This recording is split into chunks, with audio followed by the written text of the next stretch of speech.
నవీన్ యాదవ్ ఆకురౌడి అంటూ అలాంటి వ్యక్తిని గెలిపిస్తే అందరిని బెదిరిస్తారు, ప్రజలు అప్రమత్తంగా ఓటేయాలంటూ చూస్తాం. నవీన్ యాదవ్ ఆకురౌడి అంటూ మాట్లాడుతూ ఉన్నాడు.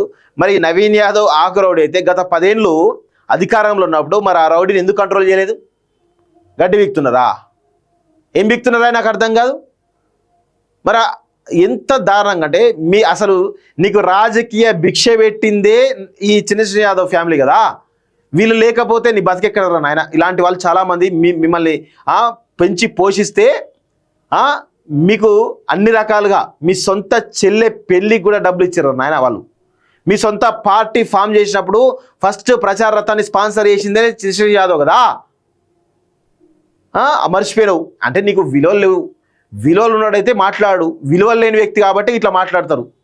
అంటే ఎంత దారుణంగా అంటే సొంత తల్లి రొమ్ము పాలు తాగి రొమ్మునే గుద్దేటువంటి నీచాతి నీచమైనటువంటి క్యారెక్టరు కేటీఆర్ది.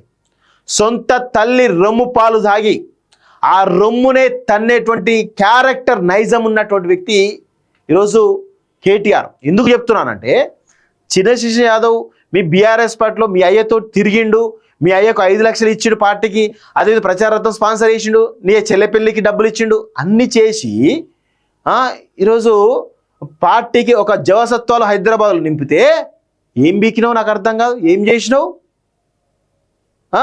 అవన్నీ తీసుకున్నారు, కనీసం కృతజ్ఞత కూడా లేదు. సరే పోటీ చేస్తున్నారు ఓకే, కనీసం మాట తీరన్నా సరిగా ఉండాలి కదరా నాయన.